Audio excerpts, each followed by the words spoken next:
Buenos días.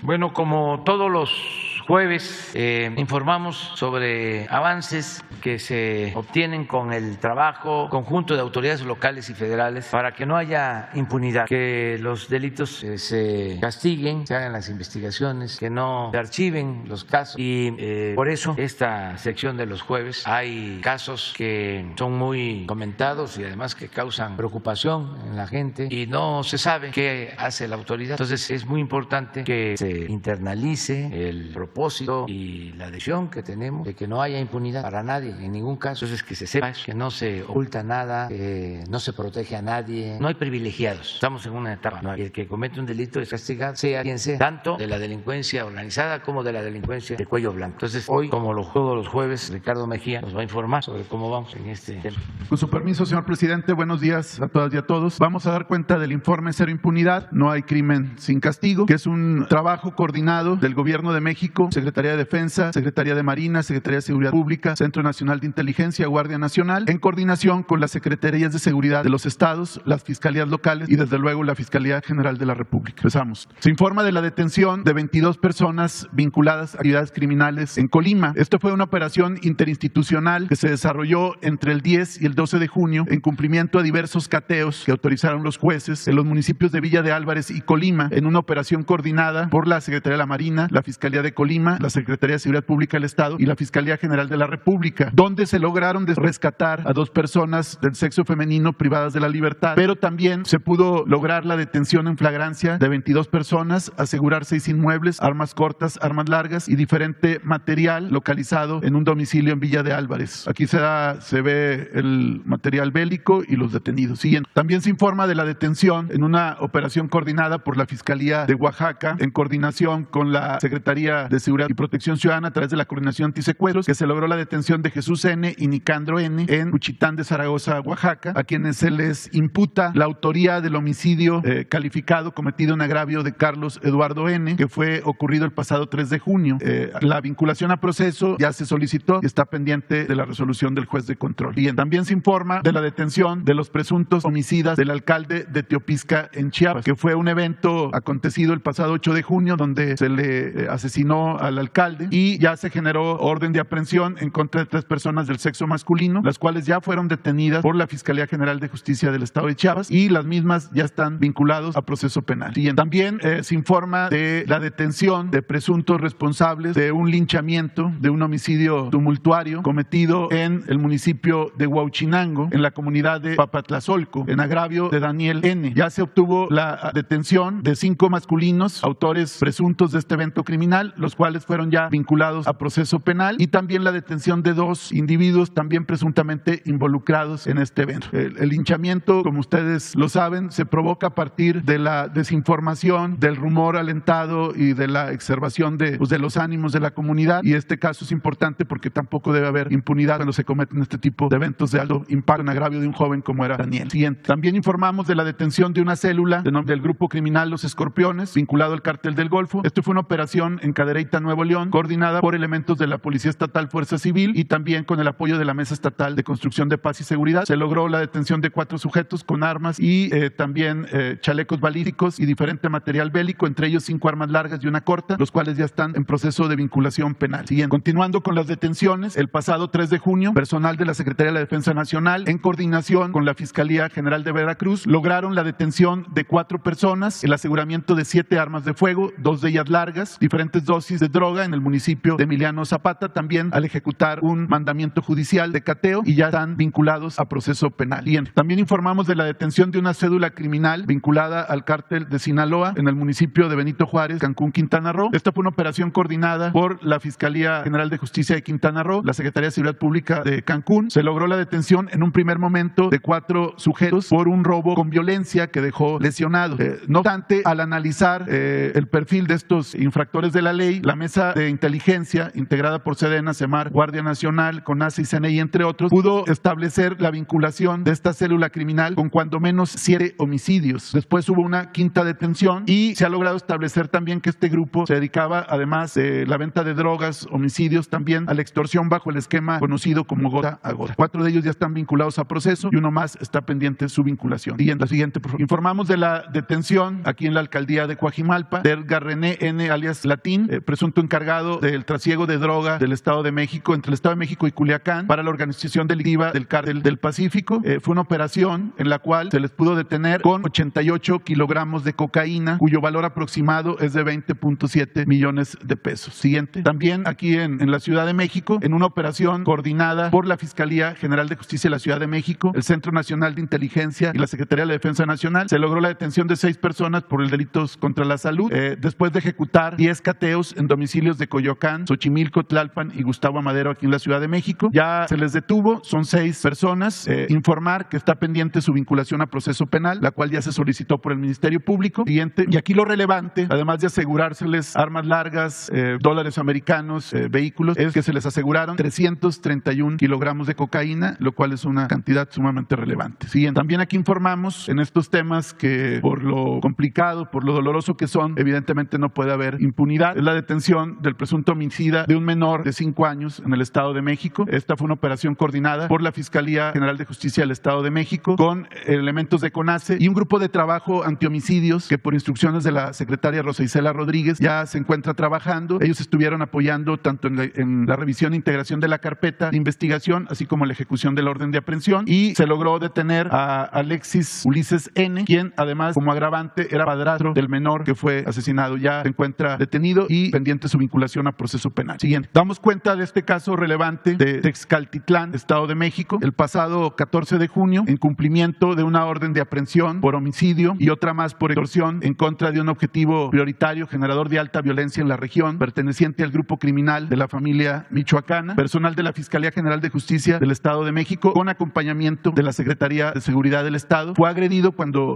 pretendía ejecutar este mandamiento judicial. Fue agredido por sujetos armados que se encontraban resguardados en un domicilio y atrás de varios vehículos, y tras repeler la agresión, los elementos de la Policía Ministerial y de la Policía Estatal resultaron 3 policías de investigación lesionados, 11 agresores abatidos, 10 individuos detenidos, así como el aseguramiento de 29 armas largas, 5 armas cortas y 5 vehículos. Aquí es importante subrayar que este objetivo prioritario está vinculado al homicidio de 13 elementos de seguridad pública del Estado de México en un evento que tuvo amplísima difusión en Coatepec de Harinas, donde fueron abatidos 8 elementos de la Secretaría de Seguridad y 5 policías de investigación en una emboscada cometida por el grupo criminal de la familia michoacana. Dentro de las armas que fueron asegurados se encontró una arma corta 9 milímetros que pertenecía a uno de los 13 elementos de seguridad pública fallecidos. Dicha arma fue robada precisamente en ese evento de marzo de 2021. También este grupo criminal atacó instalaciones de seguridad pública en Sultepec, Estado de México, y este mismo grupo criminal está vinculado al atentado en contra de la alcaldesa de Pilcaya, Guerrero. Siguiente. Nada más subrayar también que el grupo de la familia michoacana se dedica fundamentalmente a la extorsión, al cobro de piso, a la extorsión a autoridades, a la gente que vende huevo, carne, en taco, plata, y es un grupo que afecta la economía y la vida de las familias de esa región. Y también informamos de la detención de generadores de violencia con armamento, droga y vehículos en diferentes operaciones coordinadas por la Secretaría de la Defensa Nacional. Es el caso en Tijuana, Baja California, el pasado 11 de junio, donde con el apoyo de la Fiscalía del Estado y la Policía Estatal fueron detenidos 5 personas. En Culiacán, el pasado 10 de junio, también la propia Sedena, Guardia Nacional y Policía Estatal detienen a 8 generadores de violencia. En Tepatitlán, Morelos, 5 más, también por parte de la Sedena, Guardia Nacional y la Fiscalía de Jalisco. Siguiente. También se aseguran en estas acciones coordinadas por la Secretaría de la Defensa diferente armamento, armas largas, vehículos, droga, entre otras cartuchos, chalecos, entre otros aditamentos para las actividades criminales. Y también informar de un operativo de desarme en San Juan, Parangaricutiro, Michoacán, de un grupo que se autodenominaba Autodefensas y Olumbreros. Esta operación coordinada por Sedena, interviene Guardia Nacional, la Policía de Michoacán, la Fiscalía Local, y también con la presencia de observadores de derechos humanos, porque fue una acción de desarme a este grupo armado que se ostentaba como autodefensas. Se logró detener a 11 personas, se cumplimentaron 3 órdenes de cateo, además de asegurar 22 armas largas, 4 armas cortas, 31 cargadores y 3 vehículos, entre otros objetos. Y también informamos de un aseguramiento de cocaína en una operación operación naval realizada por la Secretaría de la Marina. Esto fue en Huatulco, en Oaxaca, el pasado 9 de junio, donde se identificaron 2 embarcaciones de contrabandistas a 135 millas náuticas al oeste de Huatulco. Un helicóptero de Marina les hace la señalización de que se detuvieran, no lo hacen, llegan al poblado del Azufre, abandonan los vehículos y la Secretaría de la Marina en esta operación pudo asegurar 36 bultos de cocaína con un peso de 1,347 kilogramos, lo que representa una afectación de 309 millones de pesos a la delincuencia organizada. Nos parece relevante subrayar las operaciones que la Secretaría de la Marina ha desarrollado entre febrero y junio de este año de aseguramiento de embarcaciones. Ha logrado la detención de 107 infractores de la ley o presuntos delincuentes, asegurado más de 14 toneladas, es decir, 14,046 kilogramos de cocaína, ha detenido 33 embarcaciones, lo que implica una afectación a la delincuencia organizada de más de 4,300 millones de pesos. Siguiente. También como parte del combate a la impunidad, como hemos explicado, es la investigación, la detención, la vinculación a proceso, el seguimiento al proceso penal y las sentencias condenatorias. Aquí damos cuenta de sentencias relevantes que ha hecho el Tribunal Superior de Justicia de la Ciudad de México, así como a veces se señala algunas resoluciones de los jueces con las cuales hay desacuerdo. Aquí también subrayamos este tipo de sentencias que son importantes para que no haya impunidad. Son en la Ciudad de México, aquí por homicidio calificado, a Juan Carlos N., 72 años de prisión, por desaparición cometida por particulares, que es importante, las desapariciones hoy en México fundamentalmente son cometidas por particulares, ya no por el Estado. Aquí se tuvo la pena de 62 años y 6 meses de prisión y otra más por secuestro agravado de 47 años de prisión en contra de Ismael N. y Juan Carlos N. También informamos de una sentencia relevante en el fuero federal. Esta fue una operación en el municipio de Guadalupe, Zacatecas, en Cieneguita, el pasado mes de agosto de 2020. Fue una operación a partir de una orden de cateo en un domicilio. Se le apoyó a la Fiscalía General de Justicia del Estado de Zacatecas, la Secretaría de la Defensa Nacional, la Coordinación Antisecuestros y la Guardia Nacional. Se ejecuta la orden de cateo y se puede detener en flagrancia a 21 personas que pertenecen al cártel Jalisco Nueva Generación. Se les detiene con un acopio de armas de fuego de uso exclusivo del Ejército, Armada, Fuerza Aérea, droga, y a partir de la imputación penal que hace la Fiscalía General de la República, en primer término a partir del trabajo de la Delegación de Zacatecas y de la Fiscalía de Coordinación Regional y después por la Fiscalía Especializada en Materia de Delincuencia Organizada, finalmente ya se logró una sentencia condenatoria por 26 años y 11 meses contra esta célula criminal del cártel Jalisco Nueva Generación. Y también dando cuenta de los reportes de desaparición de personas del sexo femenino, fundamentalmente, se informa que la Fiscalía General de Justicia de Nuevo León reportó la localización de 14 personas del sexo femenino con reporte de búsqueda entre los días 10 y 14 de junio del presente año. Siguiente. En actualización del doloroso caso de Devani Susana Escobar Basaldúa, acontecido en Escobedo, Nuevo León, informamos que el día de ayer tuvimos una reunión por instrucciones del presidente de la República con el fiscal general de Justicia del Estado, el gobierno de Nuevo León, la Comisión Ejecutiva Nacional de Atención a Víctimas y los padres de Devani, don Mario Escobar y doña Dolores Basaldúa, donde se acordó que la solicitud judicial para la exhumación del cuerpo de Devani se realice el día 30 de junio, lo cual permitirá el análisis del cuerpo a través del grupo de expertos y expertas médicas para la homologación de dictámenes forenses antes practicados. También precisar que este día se acordó porque el perito forense internacional que tiene el reconocimiento de todo este grupo y fundamentalmente de los padres de Devani está convaleciente de COVID y él ya ha estado estudiando el caso, él ya estuvo en México y entonces él va a regresar para la exhumación y el análisis correspondiente. También informar que todas las diligencias, entrevistas, actuaciones, peritajes que se han venido realizando, se pudo constatar por este grupo que ya obran dentro de la carpeta de investigación a la cual han tenido acceso desde luego los padres de la víctima y también la Comisión de Atención a Víctimas. Siguiente. Como vinculaciones a proceso relevante, informar que en el caso de la activista abogada Cecilia Monzón Pérez, evento ocurrido el pasado 21 de mayo en el estado de Puebla, ya los presuntos feminicidas Javier N., Santiago N. y Javier N. ya fueron vinculados a proceso penal por ese delito. También en el caso de Montserrat en Veracruz, el presunto feminicida Marlon N. también ya fue vinculado a proceso penal. Y en el caso de las periodistas Yesenia y Sheila en el evento de Cozoleacaque, dos de los presuntos autores de ese feminicidio cometido en contra de estas compañeras periodistas ya fueron vinculados a proceso penal,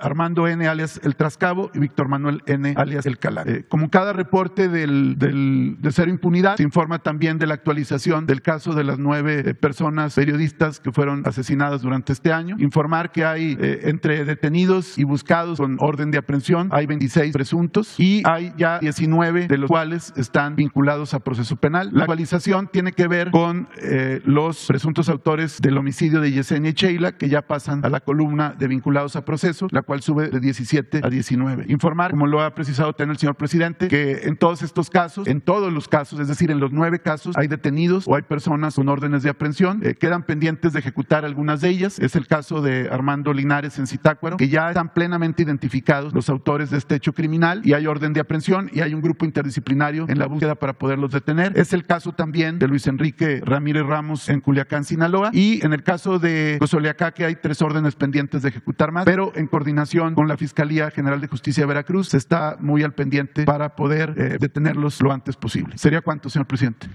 Bueno, quedó pendiente una compañera, ayer. Sí, a ver. Gracias. Muchas gracias. 1, 2, 3, 4, 5, 6, 7, 8. Vamos hasta ahí.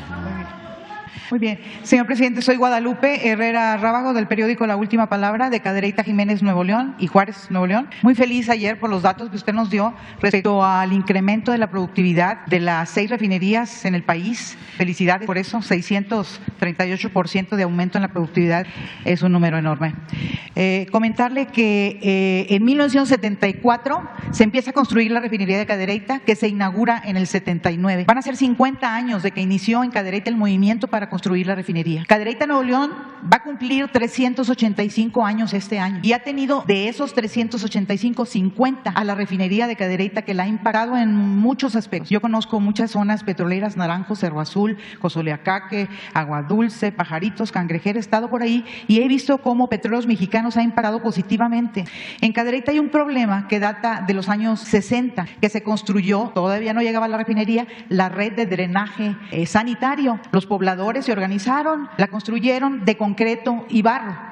Esta red de drenaje, al paso del tiempo, con los ácidos, que es el enemigo número 1 del concreto, ha dañado la red. Cadereyta, un día sí y el otro también, sufre por los camiones, algunos de Pemex, algunos no. El asentamiento se rompe en la red de drenaje, va agua y drenaje, abre, saca el pedazo de concreto de los años 60, pone el PVC y así está. Y el alcalde luego va y bachea en todos lados, ¿verdad? Entonces, eso sigue. Los recursos del municipio se van ahí. Cadereyta necesita una obra de drenaje sanitario que nadie quiere hacer y no creo que quiera hacer el alcalde, porque está debajo de la tierra. Y como todos los alcaldes que se quieren reelegir, señor presidente, pues a lo mejor él piensa, no, yo necesito para obras en la superficie y que se vea. Es mi manera de pensar, es mi opinión. Sin embargo, yo estoy aquí representando a un grupo importante de pobladores de Cadereyta que tiene la inquietud de que se cambie esa red y de que Petróleos Mexicanos de alguna manera responda a Cadereyta, porque no sé si ha ido últimamente, ha ido usted a la refinería, que está genial, va muy bien, pero Cadereyta, la ciudad, es tristemente una ciudad que está prácticamente pues abandonada, con este sistema colapsado y donde, bueno, sirve para poder vaciar ahí el presupuesto y todos los días se bachea y la foto infaltable por ahí. Esto no se va a acabar nunca. Por eso vengo yo a representar muchas voces de Cadereyta y proponerle, señor presidente, ni un metro más, pero de los metros lineales que tiene construido la refinería, de drenaje sanitario, de drenaje pluvial y de vialidades de concreto, se le construyan también en el casco de la ciudad donde esté ese grave problema en Cadereyta. Que se pueda, ni un metro más, lo mismo que tiene la refinería. Muchas gracias, señor presidente, porque nos regaló un camión de bomberos hace 2 semanas. El señor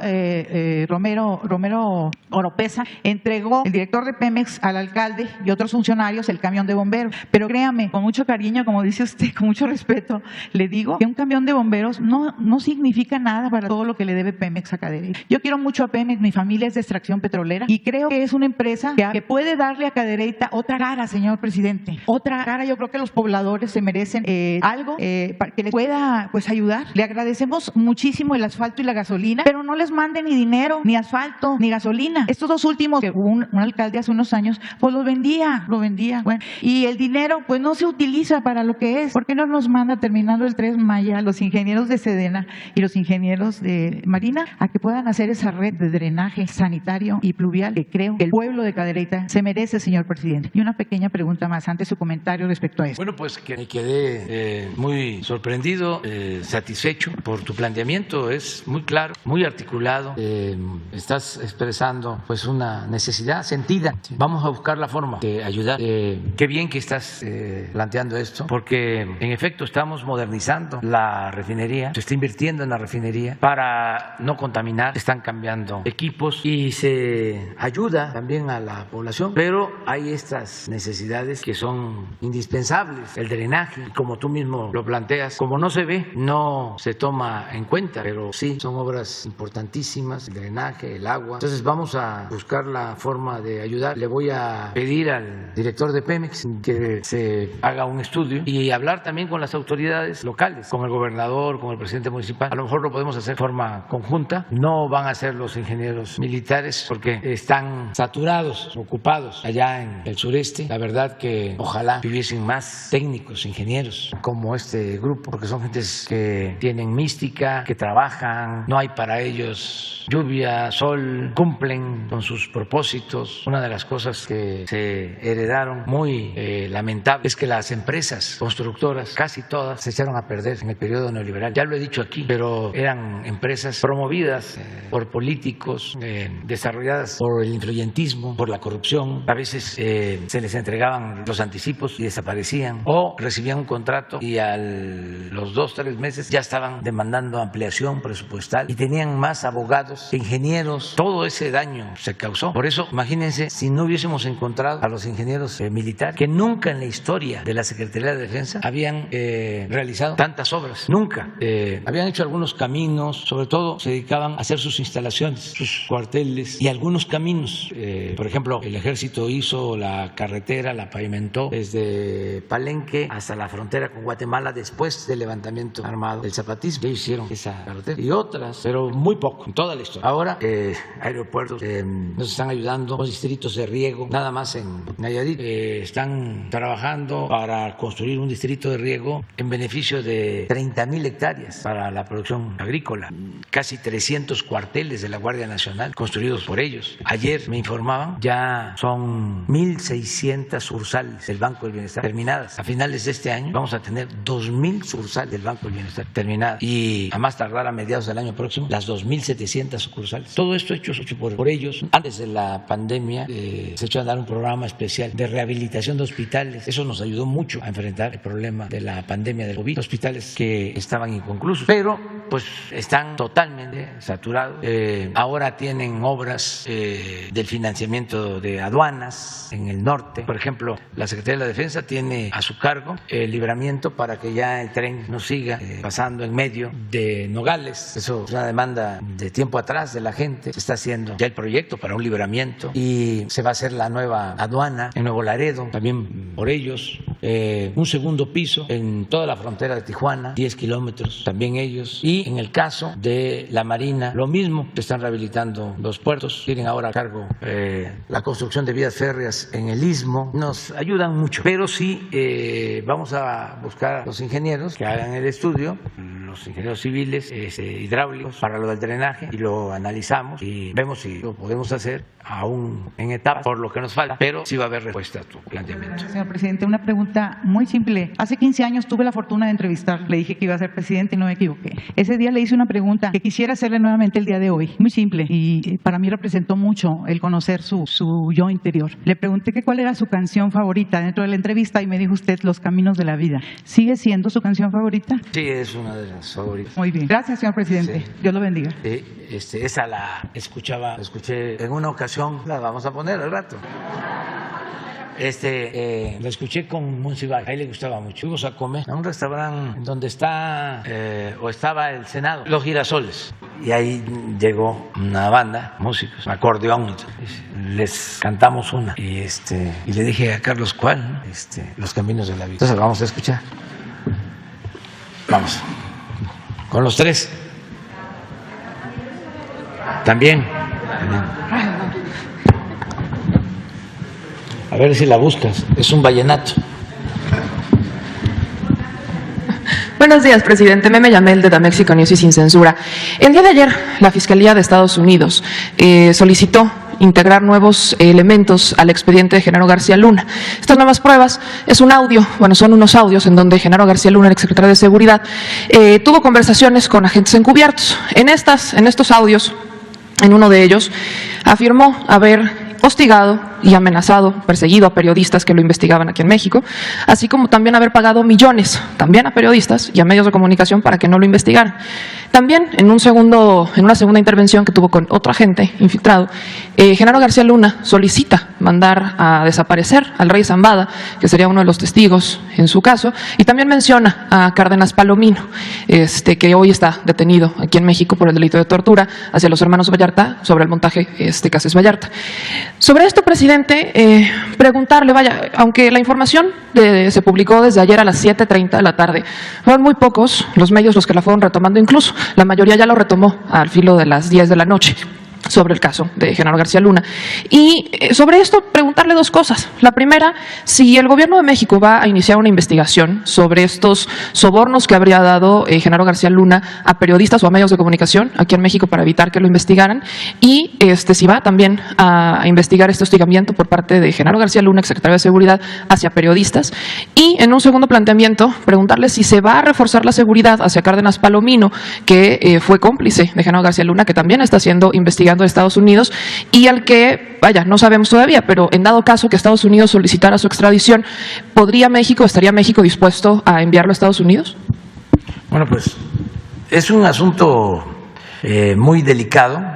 En efecto, ayer se dio a conocer esta información de la Fiscalía de Estados Unidos sobre unas supuestas grabaciones.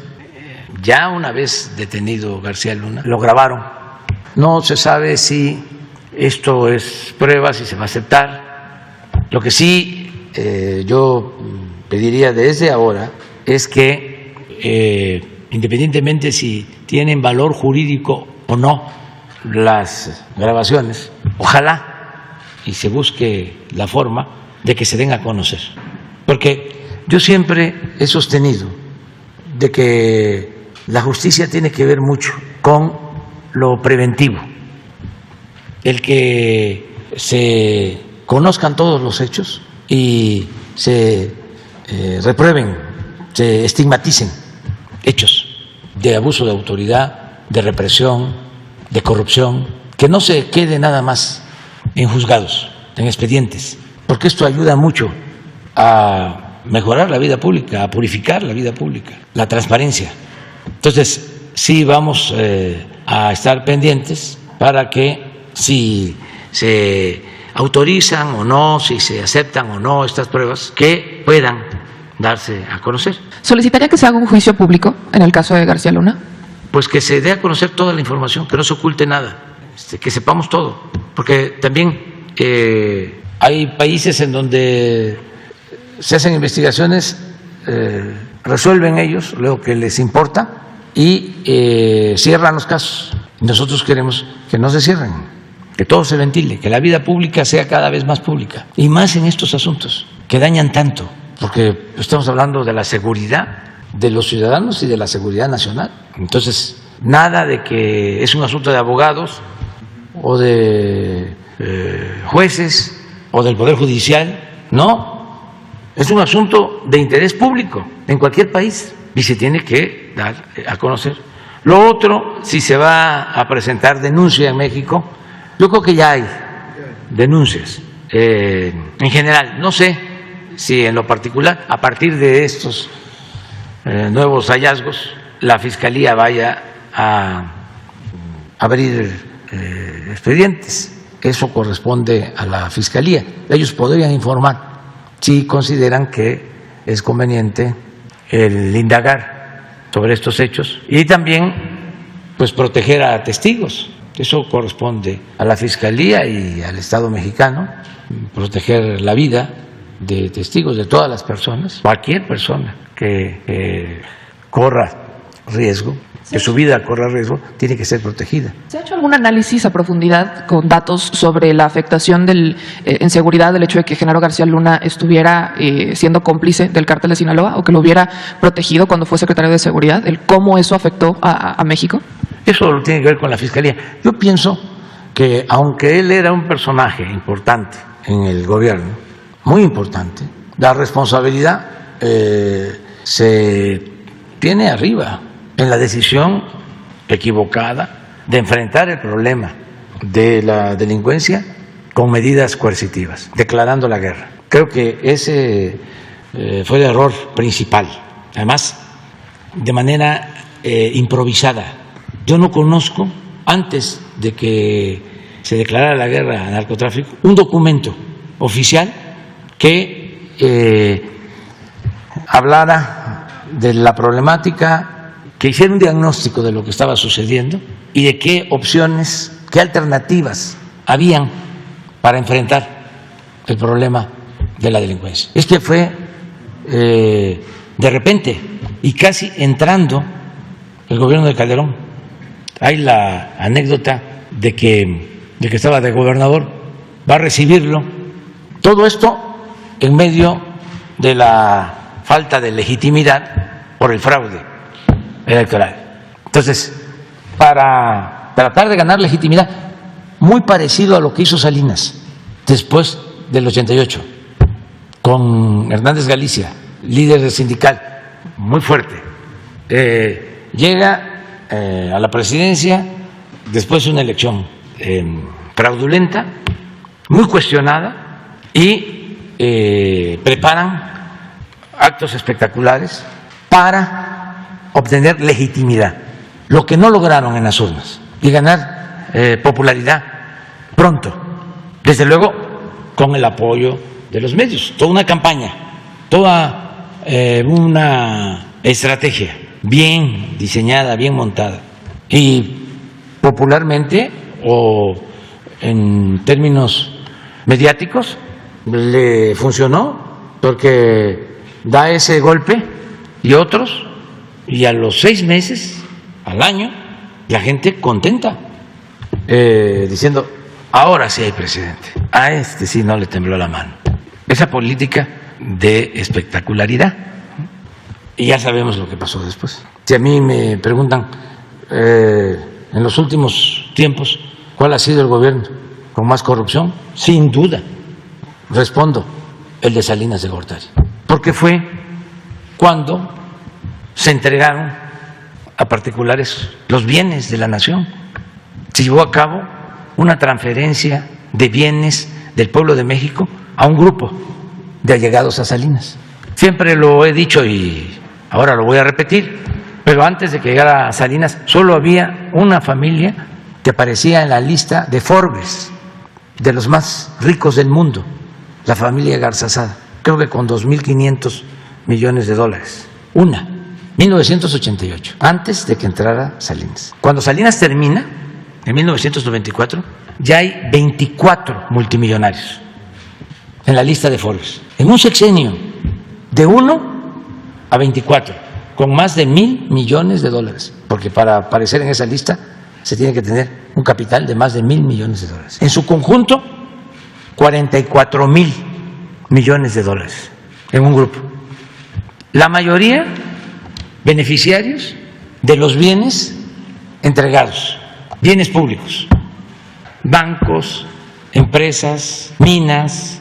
Entonces, estamos hablando de uno de los periodos de un sexenio de corrupción nunca vista, pero un control de los medios. Ahí empezó también la domesticación de la intelectualidad, del grupo de intelectuales. Ahí los empezaron a cooptar, a acarrear.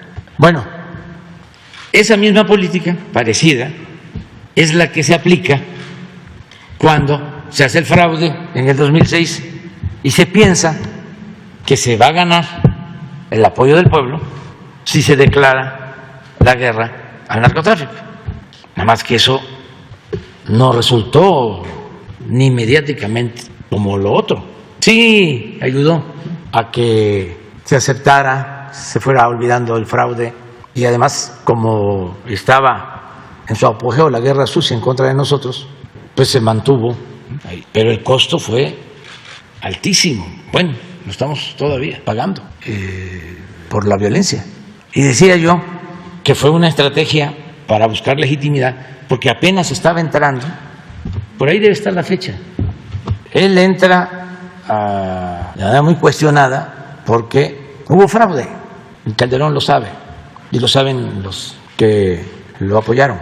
Y hubo complicidad de personajes del sector empresarial como Claudio X González. A todos les pagó, porque después de ese fraude se privatizó Aeroméxico y los medios de información. Entonces, ¿cuándo fue que declara la guerra en Michoacán? 11 de diciembre. O sea, a 11 días de haber entrado a la presidencia. Llega en un avión de la Fuerza Aérea, un avión de presidencia, a Uruapan, y están esperándolo ahí, los funcionarios. Estaba el gobernador. Y me cuentan que empiezan a bajar del avión y el secretario de la Defensa, pues es un hombre grande, Galván, con sus uniformes y otros militares. Entonces, ¿qué dice el gobernador? ¿Y el presidente? Porque no lo veía. Pues nada, que el presidente también venía con uniforme militar. Baja del avión. Estuvo a punto de decirle al secretario de la Defensa, ¿y dónde está el presidente? Porque venía con chaleco militar. Y de ahí de Uruapan se van en carretera a Apatzingán. Y todavía, pues los que conocen Michoacán y los que conocen el país saben que ya, a diferencia de Uruapan, Apatzingán es tierra caliente. Y todavía le sugieren, quítese ¿cómo le llaman eso? ¿Sí? El traje militar, porque hay mucho calor. Dijo, no, ya ahí va al acto. ¿Tienen el acto? Ahí está.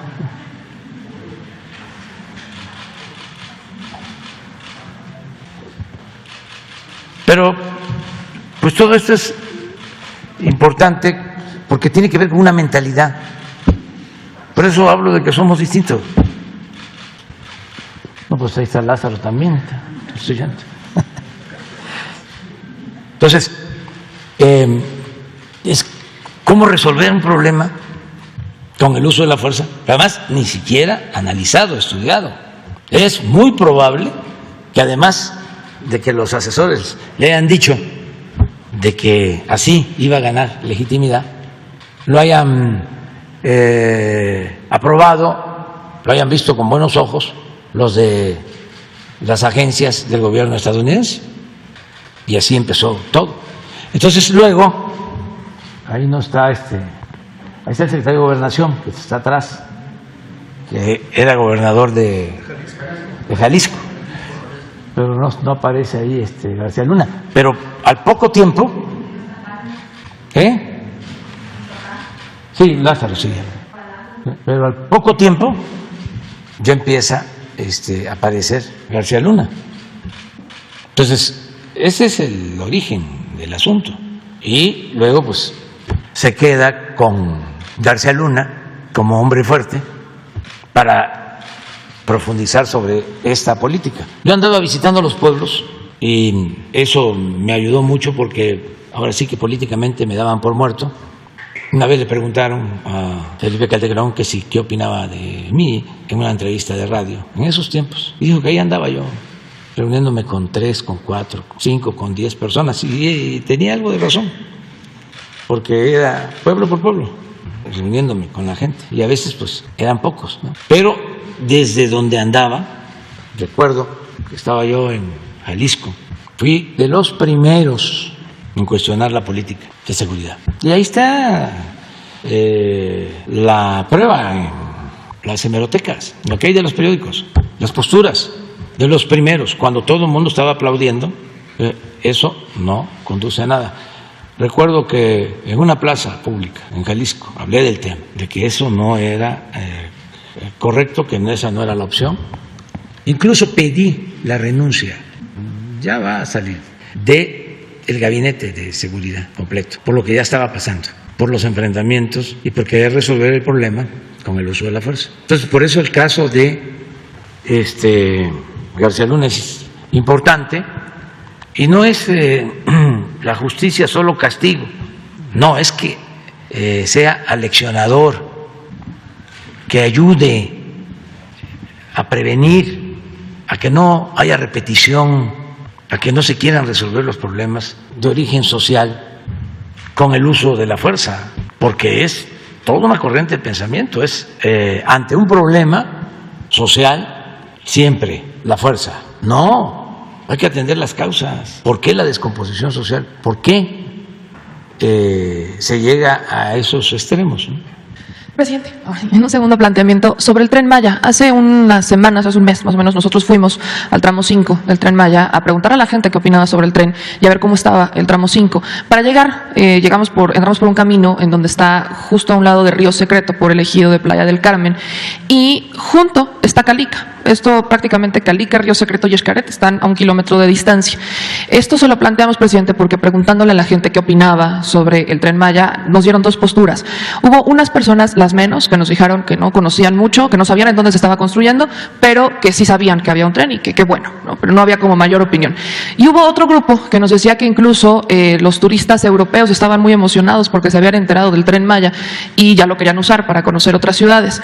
Pero mientras nosotros investigábamos y le preguntábamos a la gente, nos encontramos con una periodista de Quintana Roo, con Selene Contreras, que ella ha estado investigando y ha estado llevando un caso particular en contra de uno de los socios de Río Secreto, que de hecho también es de los que está en esta campaña de Sélvame el Tren, sobre la invasión de unas propiedades. Están invadiendo propiedades, bueno, Otto Bombetrap particularmente está invadiendo propiedades en Yucatán, o en Quintana Roo, perdón, y es un pleito que traen ahí, vaya, es algo incluso normal, ya así nos lo reportaron en Quintana Roo, la invasión de propiedades por parte de empresarios, que en vez de querer, o sea, en vez de hacer el avalúo y pagar como tal la propiedad, le pagan a unas personas para que invadan una propiedad, se haga un pleito legal y entonces se puedan hacer de la propiedad a un costo mucho menor del cual actualmente vale. Entonces, sobre esto preguntarle si ¿existe alguna estrategia o algo que pueda hacer el gobierno federal en contra de estas invasiones que en la región en realidad ya son normalizadas, que es un problema que viene desde hace mucho tiempo? En Yucatán también nos reportan otras invasiones por parte, ahí sí mencionan a Lorete Mola y mencionan a otro grupo de empresarios que están invadiendo propiedades privadas y sobre todo propiedades de adultos mayores y personas mayablantes. ¿Existe alguna estrategia que se pueda, en donde el gobierno federal pueda resolver estos problemas de invasión? Sí, estamos resolviendo problemas agrarios en la medida de lo posible, ¿no? Porque avanzó mucho del despojo de la propiedad social. Volvemos a Salinas, reformaron el artículo 27 de la Constitución para poner al mercado las tierras ejidales y ahora hay ejidatarios que son latifundistas, desde luego no son campesinos, hay gente que ha ido adquiriendo propiedades, sobre todo en zonas turísticas. Esa fue una reforma a la Constitución, artículo 27, porque no se podía vender la tierra ejidal. Sin embargo, se llegó a estos extremos y, desde luego, con la corrupción se fue legalizando todo este despojo.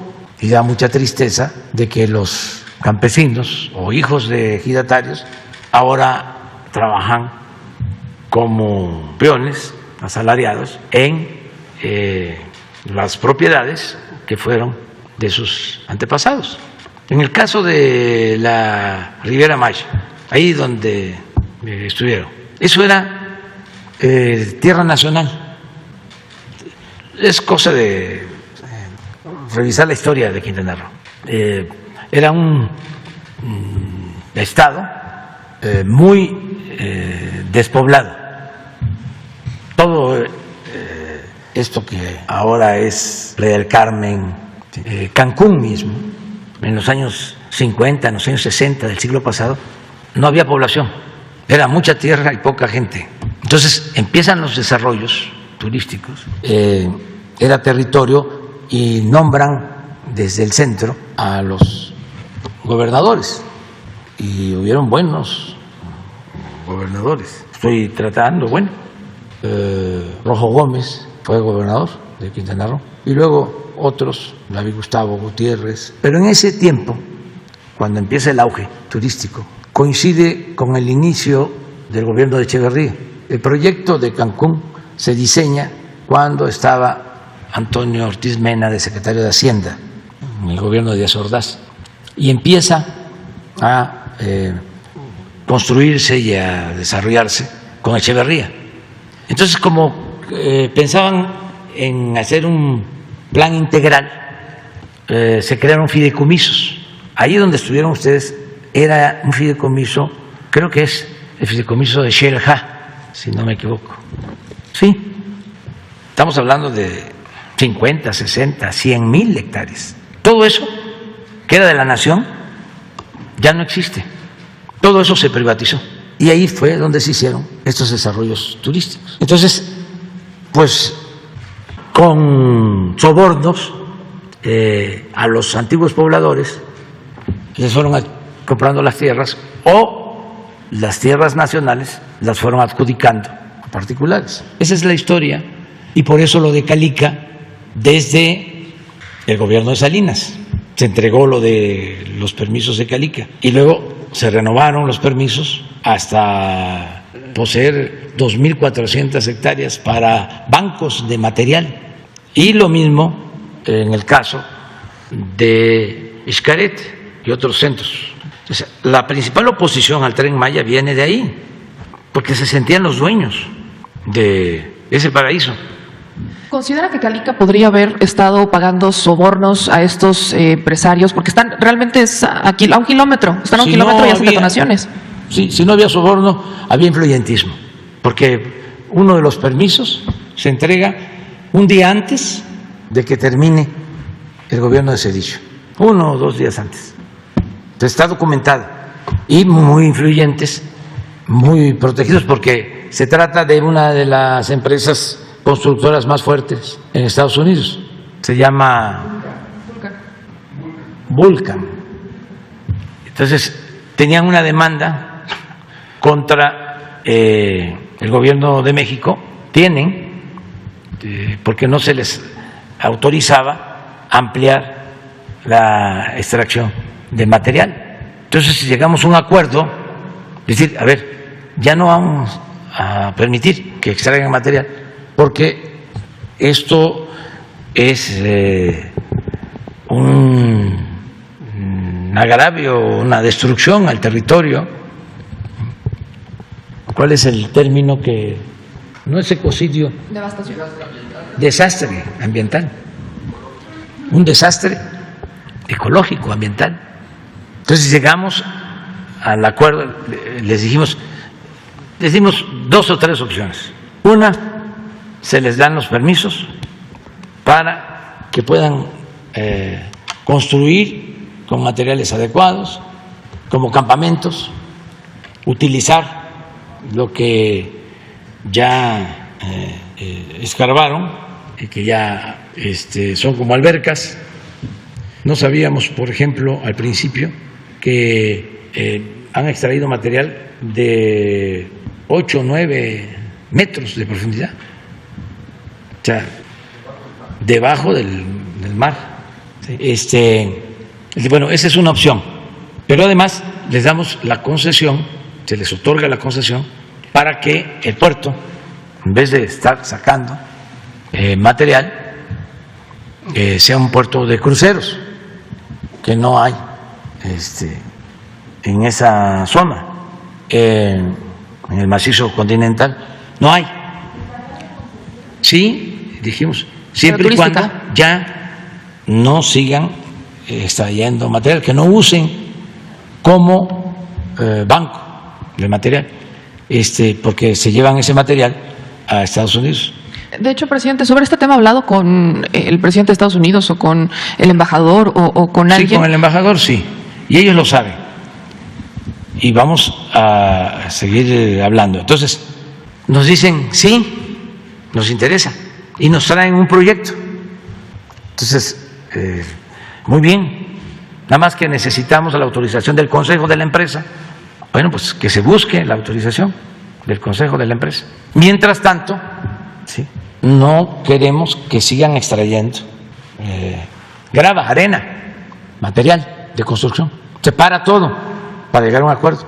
Pasan 2 meses, nosotros esperando que iban a dar permiso para que entraran las brigadas de la Secretaría de Medio Ambiente de Semarnat a hacer el estudio completo, porque hay también manglares, hay selva, y definir la potencialidad del suelo, cuántos se podía autorizar para presentarles el proyecto. Pueden hacer tantas cabañas, convertirlo en un centro turístico. Entonces llegamos al acuerdo de que en tanto no se hacía el estudio, se paraba todo. Y pues estábamos en esa idea. Yo fui 2 veces más, sobrevolaba la zona y no había movimiento. Pero como al tercer mes, bueno, todavía invité al señor, al CEO, como se le dice a los gerentes, a la inauguración del del aeropuerto Felipe Ángeles. Y muy buenas relaciones, y tenemos buenas relaciones. O sea, pues aquí no se trata de asuntos personales. Pero voy en uno de los últimos viajes y entonces me informan de que estaban trabajando, de que no habían parado. Quizá pasábamos nosotros los domingos y no veíamos nada, o se enteraban de que íbamos y paraban la extracción de material. Pero cuando me informan, digo, no es cierto, no puede ser. Y sí, pues vamos. Y, oh, sorpresa. De hecho, cuando fuimos los vimos trabajar y Vulcan mandó un comunicado hace no mucho diciendo que el gobierno de México ilegalmente había frenado las labores dentro de Calica y que ellos seguirían luchando para conseguir que les autorizaran volver a un pleno estado laboral dentro de la empresa. Sí, entonces ahí sí ya pues, se tomó la decisión de cancelar por completo la obra. Y así como ellos acudieron a tribunales internacionales, nosotros vamos a acudir a la ONU y a tribunales internacionales. No dejamos, no cancelamos la posibilidad del acuerdo, pero mientras estemos en el gobierno, apegados a la legalidad, no vamos a permitir que se extraiga material de construcción de Calica. A lo mejor están pensando ellos que ya va a terminar el gobierno y que van a reiniciar sus labores, pero vamos a hacer denuncias en la ONU porque incluso estoy pensando también hacer una notificación a las bolsas de valores donde cotiza la empresa, porque todos tenemos que cuidar el medio ambiente. De verdad, ¿sí? No estos ambientalistas falsos. O pseudoambientalistas. Estamos trabajando en eso, se está haciendo toda la documentación para fundarlo. Entonces, no cerramos la posibilidad del acuerdo. Si ellos dicen, vamos a que utilicemos las tierras para propósitos turísticos sin afectar el medio ambiente y también queremos tener la concesión para utilizar el puerto, estamos en lo mismo. Es más, les planteamos, les compramos lo que tienen. Hacemos un avalúo y les compramos. Y ya nosotros vemos si declaramos reserva natural protegida con el uso de algunas zonas con propósitos turísticos. Pero no podemos de ninguna manera permitir que se siga destruyendo el medio ambiente. Esto, por ejemplo, no lo vieron estos pseudoambientalistas, o sea, no, son vecinos los de Xcaret. Sí, están en lo mismo. Y ellos son parte de los que están promoviendo los amparos en contra del Tren Maya. Entonces, un doble juego muy hipócrita que no tiene nada que ver con los campesinos, que ellos ya dieron todas las autorizaciones, se hicieron consultas.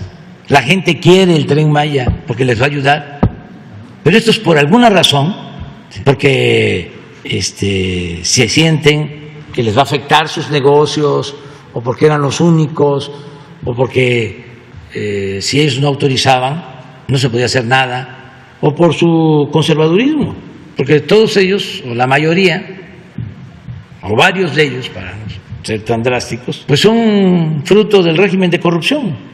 Y les molesta lo que se hace, lo que dices, por ejemplo, del manejo de la tenencia de la tierra en toda esa zona. Pues lo mismo, han invadido hasta el Parque Natural Nacional Arqueológico de Tulum. Y no les estamos planteando desalojo, porque ya algunos llevan ya tiempo ahí. Estamos planteando, a ver, vamos a regularizar, pero vamos a bardear toda la zona. Eso va a ser el Parque del Jaguar, bardearlo. Ya tenemos el presupuesto, ya tenemos el proyecto, para que no sigan invadiendo, porque es un desorden, ¿no? Y así en otras partes, ¿no?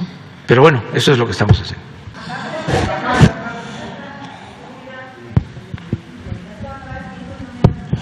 Sí, ahora te lo damos. Pero aquí no es de motines emocionales, ¿eh? No, aquí es democrático. Gracias, presidente. Buenos días. Miguel Hernández, del portal de noticias Ángulo 7 de la ciudad de Puebla. Preguntarle sobre el primer tema de lo que se trató hoy en este informe de cero impunidad del caso de Daniel Picasso. Ayer ya el Congreso Federal hacía un llamado para que se aplique la justicia en este caso.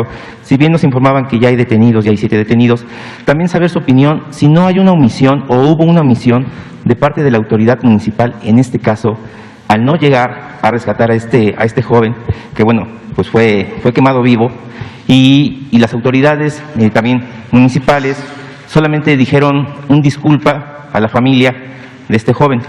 Desde su punto de vista, ¿no hay una omisión de las autoridades municipales en este caso? Sí, puede haber, pero tú tienes más información sobre eso. Gracias, presidente. Bueno, primero que nada, subrayar la pronta respuesta del gobernador Miguel Barbosa y del fiscal Gilberto Higuera, porque inmediatamente se comunicaron, hicieron diligencias y ya hay 7 detenidos. Evidentemente la carpeta sigue abierta, se siguen extendiendo las investigaciones y seguramente la propia Fiscalía va, además de la imputación directa por el hecho criminal, pues también si hubiera probables omisiones en el auxilio. Pero creo que esto sienta un precedente importante porque ya de entrada hay 7 detenidos y seguramente habrá más. Nosotros estamos en colaboración permanente con la Fiscalía y con el gobernador y se estará informando de las nuevas detenciones, de las nuevas acciones que redunden precisamente en que no haya impunidad. En este caso, de hecho, no es el antecedente de un linchamiento de esta naturaleza. En octubre del 2020 también en un municipio que se llama San Nicolás, Buenos Aires, vecinos también cometieron el linchamiento de una pareja, también señalados como supuestos secuestradores de niños. Las 2 personas eran originarias de Veracruz y estaban en la población viviendo y simplemente por un pleito que había dijeron que eran secuestradores, se dio linchamiento a golpes de esta mujer que es una abogada, o era una abogada y su pareja, y igual no llegaron las autoridades municipales. Con estos 2 casos, ¿no falta más apoyo de las autoridades en general hacia los municipios? Que bueno, entendemos que los municipios tienen corporaciones policiales muy pequeñas y no se pueden con turbas. En este caso, por eso le hacía yo el comentario, si no hay una omisión o qué está pasando en este tipo de casos. Bueno, eso tendrá que deslindarlo la propia investigación y si efectivamente hubo una omisión, seguramente se abrirá una carpeta al respecto y se podrá imputar. Hay que recordar que en Puebla también recientemente se detuvo elementos de la corporación estatal también por un exceso de fuerza. Creemos que están actuando también en el penal de San Miguel. Se detuvo incluso a varios servidores públicos. Nosotros vamos a estar muy cerca porque nos parece muy pertinente su observación, pero sí señalar que esto siente un precedente y que también esto no exime de su responsabilidad a la autoridad municipal porque tienen que actuar como primer respondiente. Y también hacer un llamado a las redes sociales de otro tipo de incitaciones que luego hay, que generan este tipo de situaciones en las propias comunidades que son caldo de cultivo para que algunos sujetos sin información pues criminalicen o señalen a personas que, como en el caso de Daniel, pues no tenían nada que ver en ningún hecho de esta naturaleza y que además, aunque lo hubiera habido, no es la manera, nadie puede hacerse justicia por su propia mano y menos privar de la vida a nadie. Gracias. En otro tema, presidente, preguntarle, en Puebla, de acuerdo a datos de la Fiscalía General de Justicia del Estado, hubo 148 feminicidios en 3 años, de los cuales 41 eran madres que dejaron huérfanos a 82 hijos e hijas. Quiero preguntarle, ¿qué opina de incluir a los hijos e hijas de mujeres asesinadas por feminicidios en programas de ayuda en automático para resarcir la deuda del Estado mexicano pues en estos casos. ¿Qué se puede hacer en estos casos? Entiendo que están las becas de bienestar. Sin embargo, pues saber su opinión, si tendrían que entrar en automático estos huérfanos a este tipo de programas. Sí, se puede hacer algo especial, aunque por lo general, cuando se trata de estos casos, se apoya con los programas de bienestar, de inmediato, con becas, con trabajo a los jóvenes, se apoya a los familiares. Debe de tenerse presente que ya el programa de bienestar está llegando a 25 millones de familias en el país. Se ha ido extendiendo y en todos los casos se apoya, se ayuda cuando se solicita. Es muy poco que en mis giras, por ejemplo, me diga un adulto mayor, no me ha llegado ni pensión, o un estudiante que está recibiendo una beca que me digan no me ha llegado o me la suspendieron. Eso se está manejando muy bien, pero sí podría haber un programa especial para eso y nosotros tenemos la obligación de ayudar, de apoyar. Como sucede con este programa que tienen para apoyar a las personas con discapacidad, yo creo que hay una bolsa integrada con los gobiernos estatales. ¿También se podría aplicar en este tipo de casos? Sí, sí. Incluso en gobernación hay apoyos para víctimas. Y si se hace la solicitud y ayudan los gobiernos estatales y ayuda también el gobierno federal. Y ya en el último tema, preguntarle, ayer los diputados... Y no hace falta un programa especial, porque también ya eso hay que irlo haciendo a un lado, ¿no? El gobierno tiene que ayudar, no con programas especiales. El gobierno tiene como propósito hacer justicia, garantizar la felicidad del pueblo. Entonces no se necesita para cada caso tener un programa como era antes. Para eso está bienestar, una secretaría o gobernación si se trata de víctimas. Por ejemplo, existía el programa que todavía lo añoran los corruptos, el Fonden. Cuando había huracanes, temblores, sequías, el Fonden. Yo iba a un estado y hasta los gobernadores. Necesitamos una declaración de emergencia para tantos municipios, porque se les bajaban recursos que no le llegaban a los damnificados, se robaban el dinero o era un medio para obtener sobornos, moches. Ya lo he dicho aquí, había un grupo de proveedores predilectos del gobierno que vendían cáteres, que vendían cobertores, que vendían despensas, a precios elevadísimos. A veces no entregaban nada, papeles nada más. Y era la forma de robarse el dinero. Ahora que fuimos a Oaxaca, pues ya tenemos el censo de los damnificados. Mañana voy de nuevo, pero voy a entregarle a las autoridades municipales su presupuesto. Y la Secretaría de la Defensa entrega casa por casa despensas y casa por casa electrodomésticos, la estufa que perdieron, la cama, el refrigerador. Nada que se le da arriba a las autoridades. O soy la organización humanitaria de la Costa Chica, la Costa Grande, o de la Sierra. Soy una sociedad civil, una asociación civil, y dan a nosotros el recurso y nosotros lo vamos a distribuir. No, hablábamos ayer de lo de Antorcha Campesina, un escándalo. Se llevaban miles de millones de pesos cada año de todo el gobierno, porque les daba agricultura, les daba desarrollo social, desde luego manejaban vivienda, de todos lados sacaban. Y si no, la manifestación y los gobiernos estatales. ¿Y quiénes se beneficiaban? Los líderes. Entonces ya no, esto del Fonden ya no, o sea, no programas especiales, porque además no rinde el presupuesto, porque se establece el programa especial para los niños huérfanos por feminicidio. Es una oficina, un director o coordinador la dirección para censos, la dirección para finanzas y administración, la dirección para la verificación de los apoyos, la dirección de evaluación, 2, 3 asesores, vehículos, viáticos. Pues ahí se quedó todo. ¿Qué le llega a los afectados? Nada. Así estaba el gobierno, puro aparato burocrático. El gobierno estaba ensimismado. El presupuesto era consumido por el mismo gobierno. Y ahora no. El presupuesto es del pueblo. Nosotros somos facilitadores de, a ver, tenemos esto, ahí les va, directo. Eso me lo decían en campaña. La gente, se burlan los conductores de radio, de televisión y mis adversarios cuando hablo del pueblo bueno y sabio. Ellos me decían, tenga cuidado, ahora vamos a ganar, nada más que no nos mande nada con la gente del gobierno, que sea directo, porque si no, no nos llega.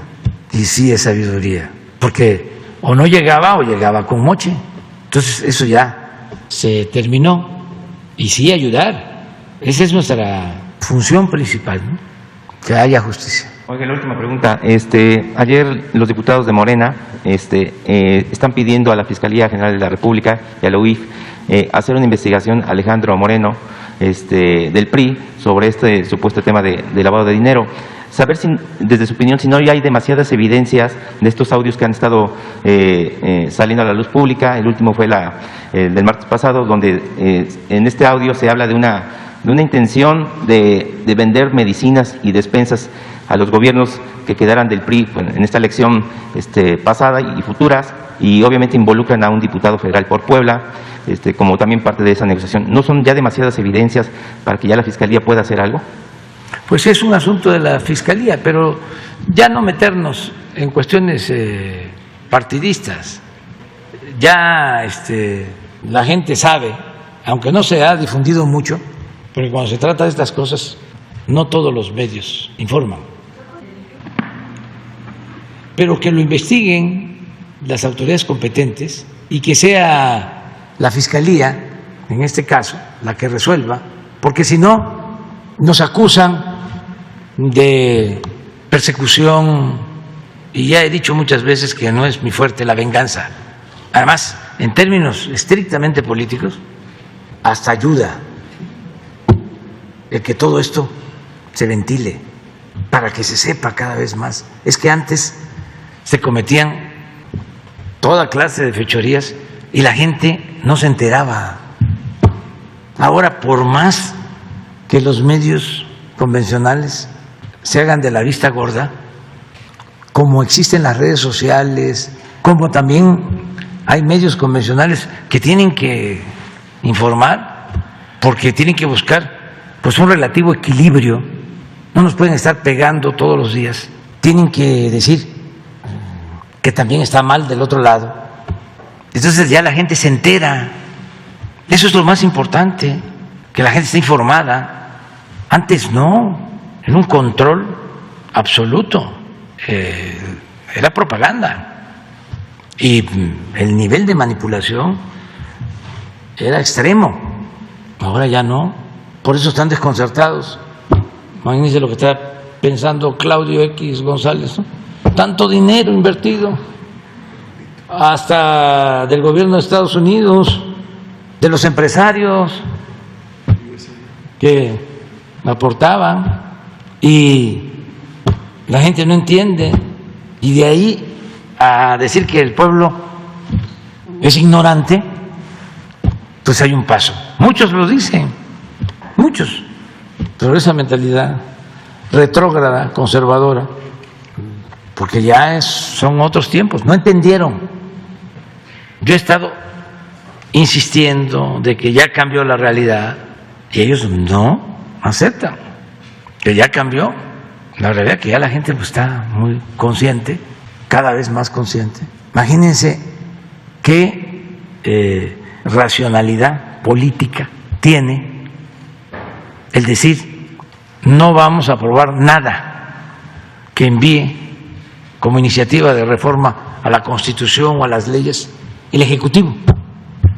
Yo pensaba que era Claudio el que los había aconsejado, pero hace poco leí o me mandaron una copia de un artículo, a ver si no lo tienes, de Aguilar Camín. Y ahí me di cuenta que él es el asesor. Está mejor Claudio.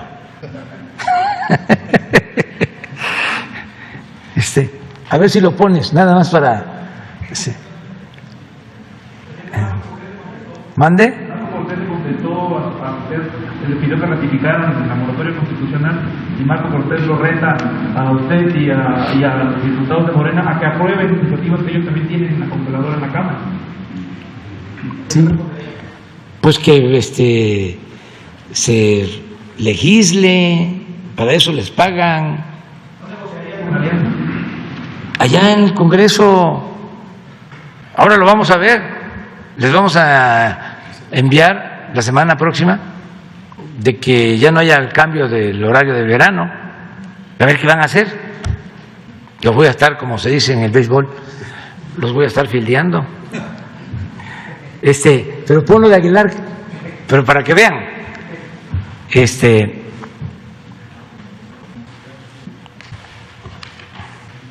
o sea que lo hicieron muy bien, en pocas palabras, pero hay una parte que dice, aquí está. En una conferencia de prensa conjunta PAN, PRI, PRD, establecieron desde ahora que no votarán las reformas constitucionales que el presidente tiene en el horno, ni la reforma electoral ya enviada, que desmonta al INE, ni la reforma de la Guardia Nacional, aún por enviar, que constitucionaliza el carácter militar de ese cuerpo.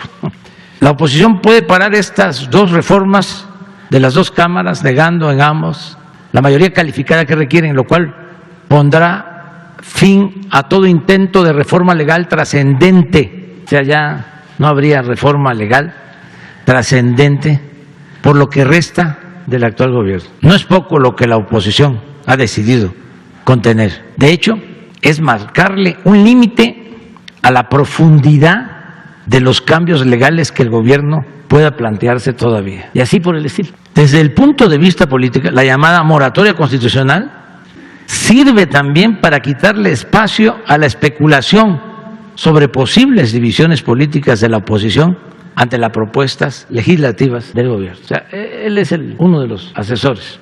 Pero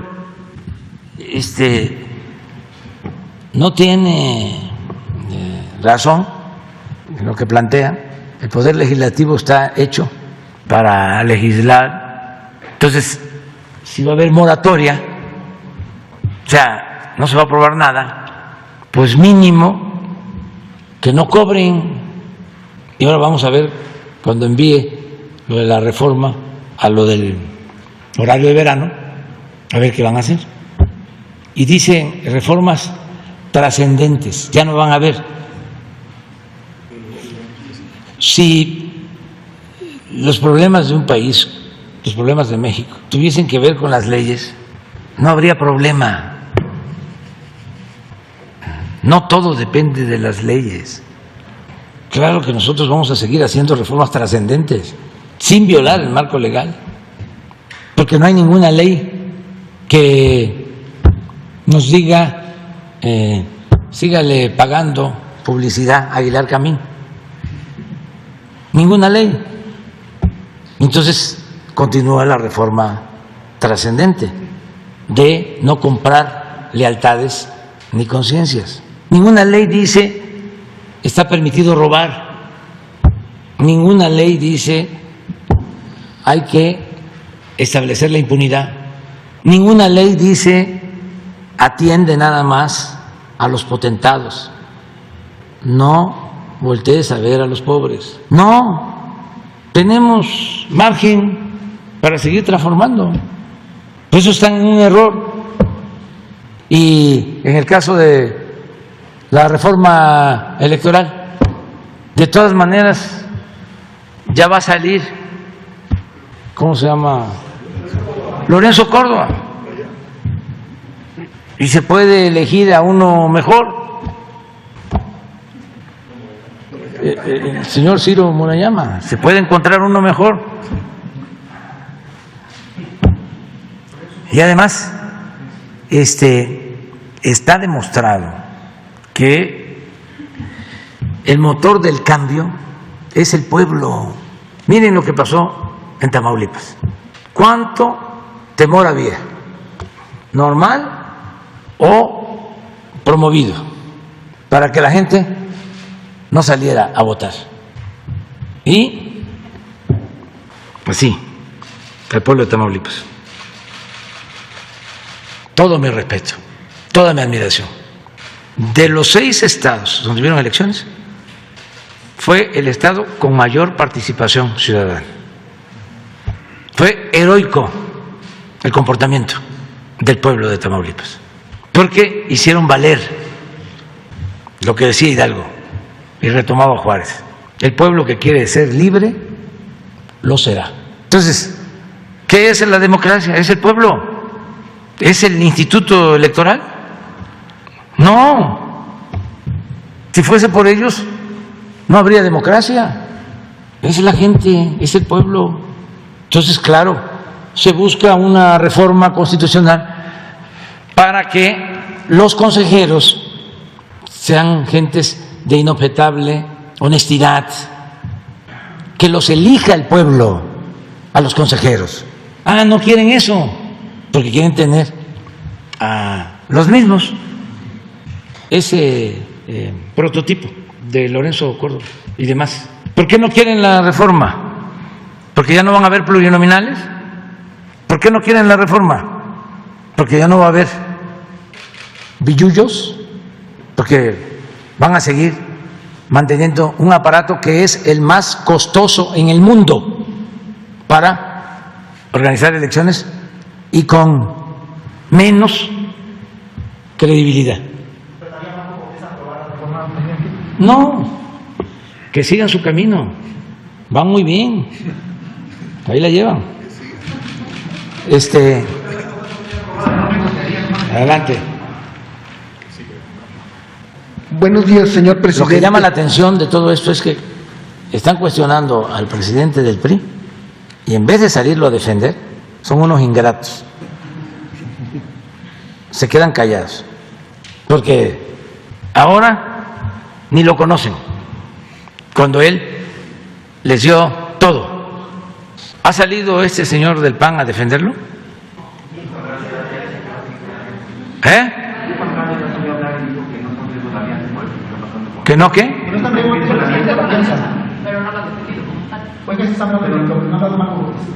Sí. ¿No ha salido Diego a defenderlo? ¿Fox? ¿Krill? ¿Calderón? Alito aguanta, el pueblo se levanta. Bueno, buenos días, señor presidente. Buenos días, subsecretario. Eduardo Esquivel Ancona, SDP Noticias. Mi primera pregunta es si usted, señor presidente, nos podría explicar cuál es el plan energético que están planteándose en el istmo de Tehuantepec. Tengo conocimiento, la semana pasada la Comisión Federal de Electricidad dijo de algunos proyectos que como un gasoducto, una liquefacción para exportación a Asia. Explicarnos en qué tiempo va a estar esto y el aseguramiento de gas natural a las 8 plantas industriales que va a haber en este corredor del tren transísmico y unas tarifas especiales y si esto lo platicó con John Kerry el martes pasado. Sí, en el istmo se va avanzando bastante. ¿Por qué no pones el mapa? Se están rehabilitando los 2 puertos y se está avanzando en el rompeolas en Salina Cruz, que va a ayudar para que puedan llegar embarcaciones de gran calado al puerto y quitarle la fuerza al viento, a las olas. Es un muelle de 1,5 kilómetros que se está construyendo hacia el mar. Esto va a ayudar mucho y también se están ampliando espacios para contenedores en Salina Cruz y en Coatzacoalcos. Ya se está avanzando en la construcción del tren. Este año va a quedar ya terminada la vía. Tenemos nada más problema en un tramo que la empresa se ha quedado rezagada, pero se va avanzando. Estuve viendo también eso ahora, estuvimos aquí. Aquí, este es el proyecto, o sea, cómo unir el Pacífico con el Golfo, el Atlántico y la costa este de Estados Unidos. Entonces, estamos terminando aquí la refinería de Dos Bocas y tenemos posibilidades de trabajo. Aquí están laborando cerca de 30,000 obreros, 25, 30,000, pero cada día que pasa van a ser menos, porque ya estamos terminando la obra. Y al final van a quedar 1,500 técnicos operando la refinería. Entonces, la idea es que todos los que están trabajando aquí les podamos lo más pronto posible garantizar trabajo. Entonces, desde luego está el Tren Maya, que va a aumentar como a 100,000 empleos hasta el 23. O sea que de aquí se pueden ir acá y va a haber trabajo. Ya están trabajando, pero va a haber más trabajo. Pero también queremos tener trabajo aquí. Y les decía yo de que aquí se está, en Salina Cruz, se está haciendo un rompeolas, se está ampliando el puerto y se está rehabilitando la vía. Entonces, este es un proyecto extraordinario que viene desde la colonia del presidente Juárez, lo planteó, fue motivo de un cuestionamiento del conservadurismo porque se estuvo por firmar un convenio con el gobierno de Estados Unidos para el Istmo. El famoso, sí, McLean Ocampo, sí. Y el Senado de Estados Unidos lo rechazó. Y luego Porfirio Díaz lo retoma y es el que más lo convierte en realidad, porque Porfirio Díaz es el que hace este puerto y este puerto, Coatzacoalcos, y también el puerto de Veracruz. Y el tren del Istmo. Estas obras las hace con su contratista predilecto, Pearson, un inglés, que además le concesiona las tierras de aquí para el petróleo y empieza la primera refinería en la época del Porfiriato, en Minatitlán. Pearson era el dueño principal, socio principal de la compañía El Águila. En esa compañía de petróleo estaba como miembro del Consejo de Administración. Era inglesa, ¿no? Era inglesa y un hijo de Porfirio Díaz era miembro de la compañía, como consejero del Águila. Bueno, el caso es que ahí va el proyecto. ¿Por qué no funcionó cuando Porfirio Díaz? Si hicieron los puertos, si estaba el ferrocarril. Bueno, porque Asia, los países de Asia estaban dormidos. Todo el tráfico era por el Atlántico y este era el puerto principal, Veracruz. Entonces, pues se tenía la infraestructura, pero no había transporte marítimo, no había transporte de mercancías. Ahora ya cambió. Ahora, hablando de contenedores, a México llega el 70% de los contenedores por el Pacífico y por acá el 30%. O sea, maneja más contenedores Manzanillo y Lázaro Cárdenas que Veracruz, porque Asia despertó y China se convirtió en la fábrica del mundo. Entonces, ahora que retomamos el proyecto, porque no funcionó, aunque estaba la infraestructura y era la intención de Porfirio Díaz, porque le tenía mucho afecto al Istmo, a Oaxaca. Se cuentan cosas que no tienen que ver con la realidad, porque hay leyendas de un amor que tenía en Tehuantepec, Juanacata, ¿qué? Pero esas son otras cosas. Eso se los dejo de tarea a ustedes para que lo investiguen. La verdad que sí quería mucho toda la región del Istmo. Y entonces no funcionó, aunque había la infraestructura, por lo que estoy planteando, porque Asia no era lo que es ahora. Entonces nosotros estamos retomando el proyecto Bueno, después vino la revolución, esto quedó en el abandono y ya la sabemos, ¿no? Lo del periodo neoliberal. De aquí para acá, nada. No les interesaba a los neoliberales el sur-sureste ni siquiera para robar. Gracias a eso no concesionaron esta vía, ni esta a Guatemala, las tres, o sea, de Mérida a Coatzacoalcos, de Coatzacoalcos a Salina Cruz, y aquí del Istmo hasta Guatemala, hasta los límites de Guatemala, por acá, aquí por Tapachula, Ciudad Hidalgo. Entonces lo dejaron. Yo me puse feliz cuando supe esto. Entonces, de aquí, no, es interesante. De aquí para acá, todo el norte concesionado. Entonces, ¿qué queremos aquí? Ya aquí se decidió que vamos a hacer una coquizadora, porque tenemos la refinería de Salina Cruz, que es de las pocas que quedan sin tener una coquizadora para ya no producir combustible, sino gasolinas. Entonces, estamos por resolver ya el inicio de esta planta coquizadora. Es una inversión de 60,000 millones de pesos. Y aquí se van a requerir 3,000 empleos, 3,000 trabajadores. Y aquí mismo queremos tener una planta de licuefacción, pero necesitamos el gas de Coatzacoalcos y necesitamos tener un tendido de un gasoducto. Aprovecho para pedirle a la gente que nos ayude para que no se nos demore mucho el derecho de vía, porque con esta planta de licuefacción, con la coquizadora y con la planta de licuefacción, son 6,000 empleos. La planta de licuefacción ya no me va a tocar a mí inaugurarla porque esa lleva más tiempo, pero va a quedar en construcción.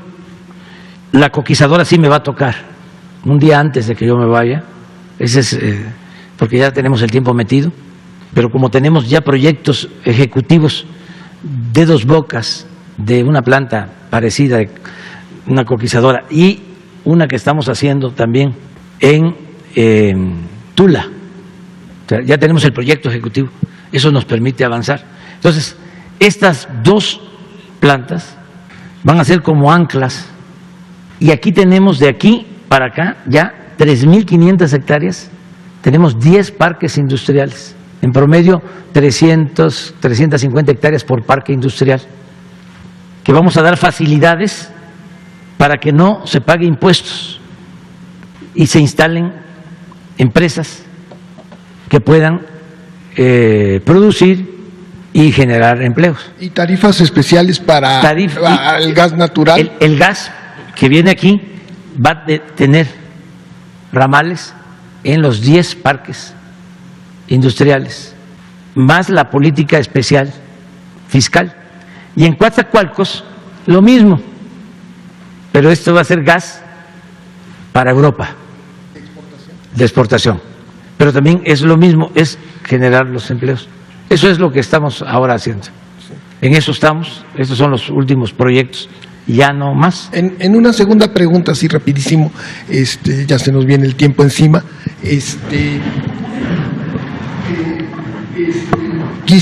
Quiero saber su opinión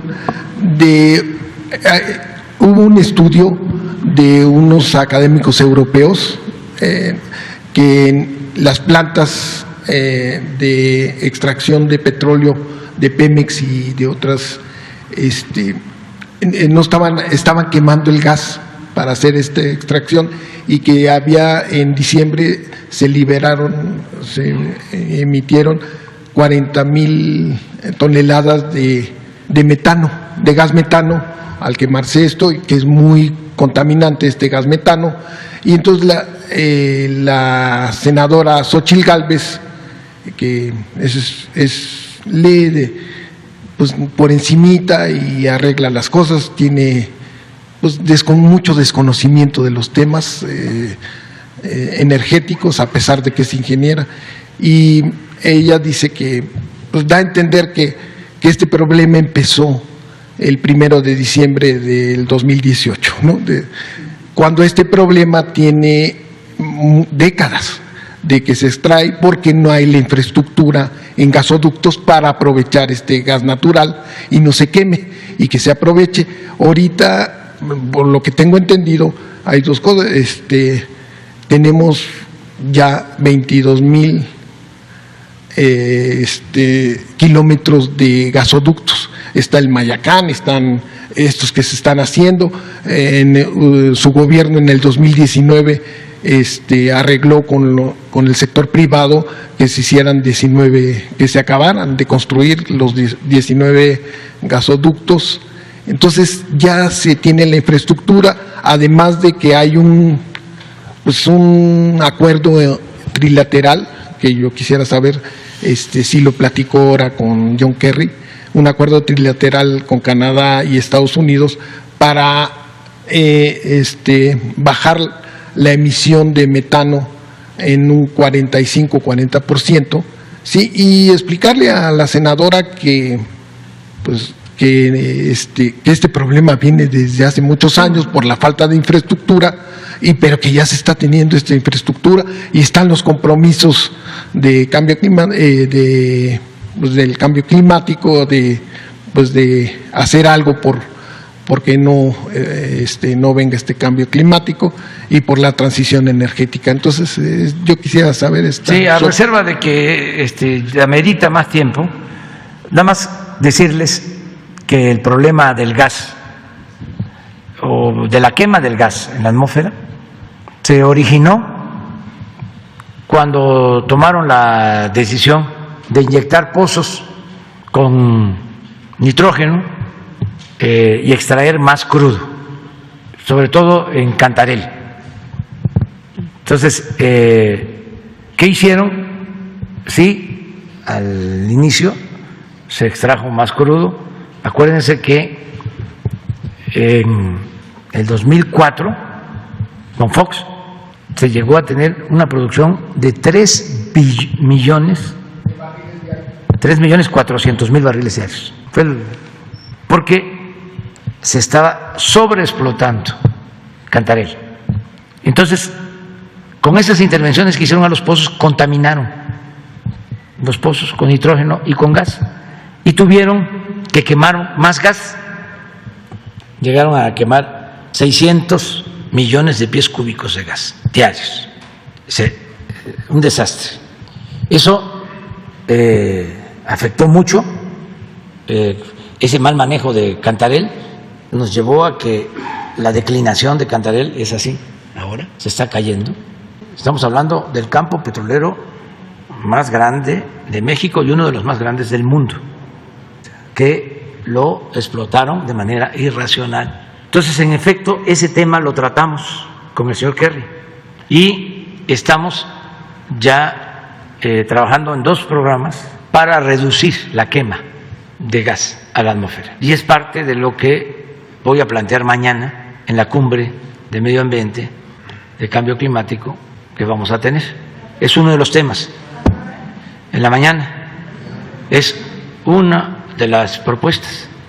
Pero llevaría más tiempo explicarlo y sí es algo que ya estamos atendiendo porque es lo más irracional que puede haber.